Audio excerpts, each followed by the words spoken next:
everyone, my name is Monica. Today I'm going to show you how to make chicken dumpling vegetable cream sauce soup. This is how it looks like. The dumplings are here, so you can see down here they are fluffy and light. The reason is because I'm going to show you how to use the blender to whip it into light texture. So I open this up, just you can see that it is nice, lots of air sacs in between, as you can see down here, so that's why it's very, very light.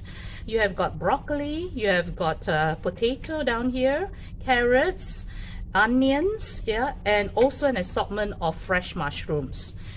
You can eat it with your favorite noodles, or you can eat it on its own, or with rice, or with this garlic bread. So my favorite is to be eaten with garlic bread, so it's up to you. So if you're interested in learning how to make this chicken dumpling vegetable cream soup, you can hang around here for a few minutes and I'll show you how it is done. So let's get started.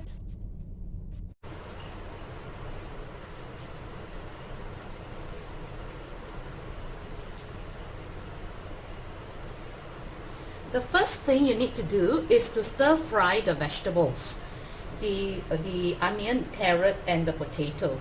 So you just add in a little bit of oil, maybe about 3 tablespoons of vegetable oil, and you would want to add the onion first.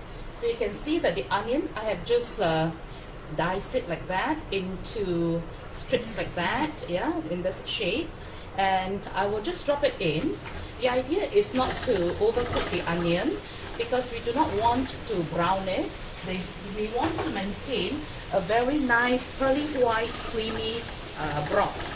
So the onion we will just stir fry a little bit so that we can extract the aroma of the onion out without browning it.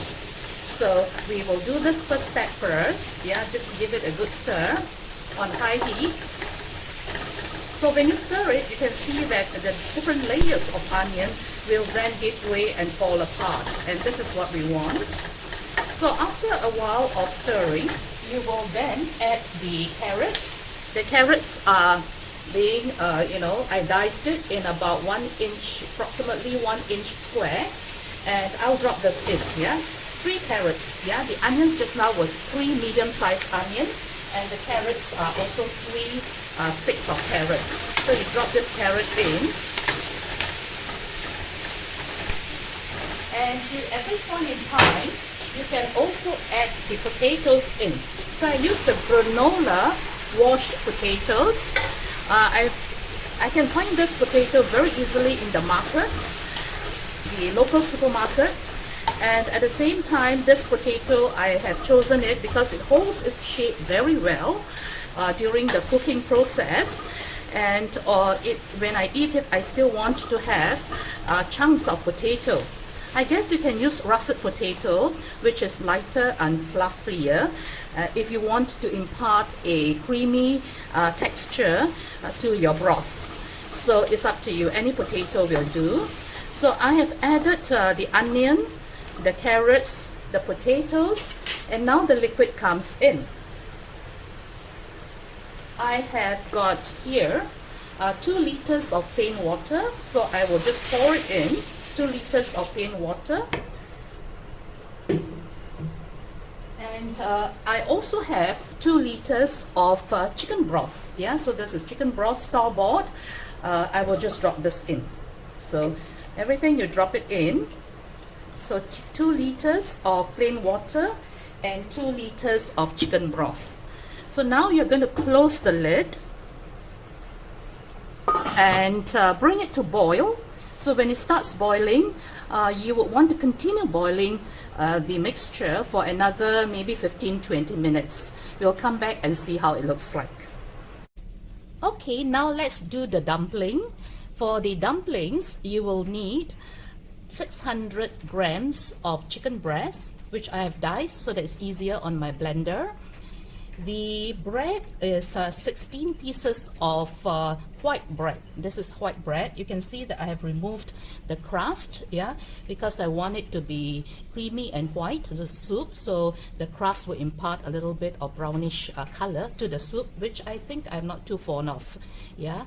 So you also need 6 eggs, medium size, yeah, 6 eggs, and I have got this thickened cream, 300 milliliters of thickened cream, a little bit of salt, and a few dashes of pepper, yeah. So I'm going to do this blending in batches because my blender cannot take, it's not big enough to do it at one go. So let's see how we can do the blending, yes. So I'll remove all these and we will then put the things in, yeah. So I've got my blender here.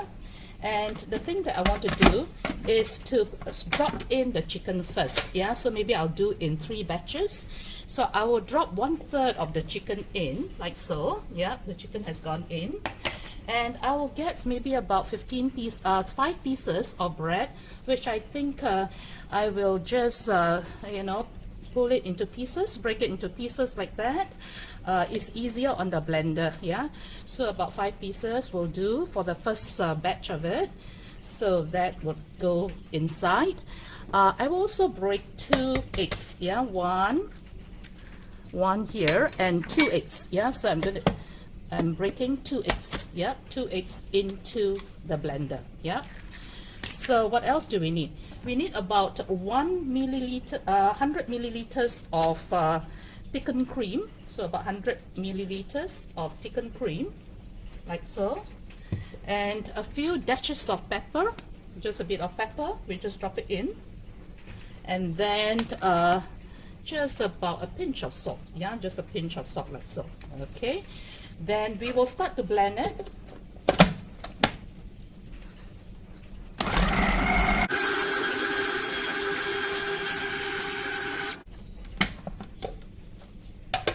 Okay, this is how it looks like after 1 minute of blending. The texture and the consistency should be something like this, yeah. So you can see that it holds its shape, yeah. So that easier after when we make it into oblong shape and drop into the soup, it will hold itself. It's not too wet, neither is it too dry, yeah. So this is nice and moist. So I have 2 more batches to go, and I will finish doing these 2 batches and come back and show you what's the next step. Okay, let's see what happens now. The next step, let's open up and see how our soup is doing. Yeah, it looks something like this. It's very colorful at this point. So the next thing we want to drop in is an assortment of fresh mushroom. So I have here the oyster mushroom, yeah, oyster mushroom, and I've got shimeji mushroom over here, and also fresh shiitake mushroom. So all in all, any mushroom will do. I think something that is your favorite, and the quantity that I have here is about 500 grams. So if you did not catch the amount that I put in, of course you can look at the description box below to get the correct amount for each ingredient. Here today I'm doing a lot, yes, because I need it to last for 2 days for my family.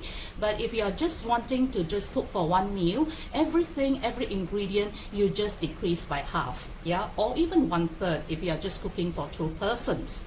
So I'm just going to drop all these mushrooms in, yeah, like that, all in, like so, and let it cook for just a while. In fact, you need not wait for it, yeah, to cook, because it cooks very, very fast. So what I want to do now is to look at the dumplings that we were blending in the food processor. So this is how it looks like after the, you know, after going through the food processor. The reason why we go through and blend it with the food processor is because we want it to be light and fluffy, so that it incorporates a lot of air inside the dumpling. So now we're going to shape the dumplings using our bare hands, yeah, but of course you got to wash it first and wet it, yeah. Wetting is important because it really helps with the making nice and smooth dumplings. So I'm going to wet my hands, yeah. So you use a spoon, yeah, you just use a spoon like so. take about a spoonful, yeah, just 1 tablespoon like this. And what you need to do then is to drop it onto your palm, yeah, drop it on the palm like that, and then just roll it gently, yeah, just with as little pressure as possible into an oblong shape, yeah. So if you don't like an oblong shape, you can make a circular shape, it's up to you, and just gently drop on top, yeah. So as easy as that, yeah. So you keep on doing, just take a tablespoon of the dumpling, and then make it into an oblong shape. Drop it on top. Don't stir it yet because at the moment it is not hardened yet. So if you stir it, it will break the dumpling. So what I always do is just leave it on top. Yeah, it will just do its job. Yeah, do its thing, and then it will harden by itself. Later we'll see, you know, when to determine when it has already get cooked. The thing is that the way to determine whether it's cooked is that when you sort of make space for it, it will still float, meaning that there is a lot of air. Remember the air that was incorporated inside the food processor when you were doing the blending? Yeah, there are lots of air sacs inside. So when you put the dumpling into the soup, the heat energy sort of gets absorbed into the dumpling, and the air expands in the air sac, making it less dense, yeah, so it becomes buoyant, yeah. So that is a sign that your dumpling is cooked already, yeah. So now I'm going to continue dropping my dumpling like so, and I'll come back and show you when it is cooked, yeah. Okay, can you see that the dumplings now, they look cooked already? How do we know that it's cooked? You can see that it's a little bit harder. It can hold its shape. Yeah, it doesn't disintegrate so easily. The color also has changed from meat color into something that is dull and matte, yeah, whitish matte. So I know that my dumpling is cooked, and it is like floating on top, yeah. So if you sort of push the other ingredients away, it will just not drop through, it will just float on top. So that means it's buoyant already, it has caught a lot of air, the air has expanded, it is not too dense, yeah, so it's nice and fluffy, you know, and cooked, yeah. So the next thing we want to do now is to add in the cream, yeah. It will not be called a cream sauce without the cream. So this cream that I use down here is actually low-fat milk, 1 liter of it. So I'm going to pour this low-fat milk into my pot, and it instantly changes it to a nice creamy color, yeah. So you can see the color is you know, pearly white, yeah, so it's nice color like so. And what we want is to let it come to a boil, and when it is about to boil, you sort of add in the cornstarch slurry. The cornstarch slurry that I have here is made up of 5 tablespoons of cornstarch. You can also use tapioca starch if you don't have cornstarch. And I added 10 tablespoons of water. So normally it's the ratio 1:2. Yeah, 1 is for the cornstarch and 2 is for the water. So after you have added, if you have put it on the table for a while, you make sure that you stir it first before you add it to the soup. Yeah, so I'm going to do that once the soup comes to a boil. So we do not want to boil the soup you know, for a long time, because the milk will break and you don't get that creamy texture that we are trying to achieve. Yeah, so okay, we'll wait for a while to wait for the soup to come to a boil. Okay, the soup has come to a boil, so I'm going to add the cornstarch slurry, which is, I'm going to just pour it in and then give it a good stir. Yeah, so I'll just give it a good stir like so. So now it becomes creamy and a bit more dense. And you can see that the dumpling is floating very nicely on top, yeah. So I will just, you know, boil for a bit longer. And then the last thing you want to add will be this broccoli, yeah. So the broccoli here, I just parboil it with water. About 3 liters of water, a dash of salt, and when it comes to boil, I drop this in, and then when the water comes to boil again, I'll wait for another 2 more minutes. So that's how I can achieve this nice green emerald color for the broccoli. So you drop the broccoli in as well, yeah, so like so. That's the last one, last ingredient to drop in, and that makes a full pot of soup that will last 2 days for my family. Yep, so you can see now. So this is how it turns out. So the broccoli need not be boiled anymore because it's already cooked. So I will just leave it like that, and we can actually dish out the soup. Yeah, so you can just have soup, dish it out in a bowl, yeah, like so. Yeah, so you've got your dumpling, you've got your mushroom, yeah, so that's my favorite, the mushroom, and the potatoes, yeah, so you've got assortment of stuff here, yeah, so you can just, it's a very nice and hearty meal, yeah.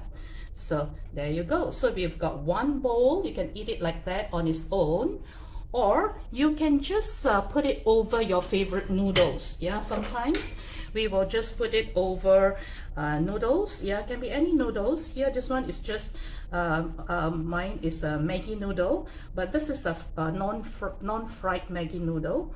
I didn't put any seasoning, didn't use the seasoning. I just used the noodle for the sake of convenience. So you can see that I will be able to just top it, yeah, with all these ingredients on top. It looks really, really delicious, yeah. So there you go. So you can see that I have got noodles, yeah, topped with this cream sauce soup, yeah. Okay, so let's go to my table and I'll show you the serving suggestions, yeah. There you have it, guys. Yeah, my dumpling cream sauce soup with vegetables. You can eat it with noodles like this. You know, you have got your dumplings, the broccoli and the other vegetables with the mushroom, and you know, on top of a bed of noodles. You can also eat by itself, yeah, just drink on a very cold and tired night. Yeah, you might want something to pick me up, so you can just drink the soup. Yeah, he's got all the different classes of food, like the protein coming from the dumpling, the carbo coming from the potatoes, and the vitamins coming from the vegetables. You can also eat the soup with this what they call it, this you know, this garlic bread, which is very fragrant. I just toasted it, and then you can dip it inside the soup. It goes very, very well, yeah. So if you like this recipe, you can try and let me know how it turns out.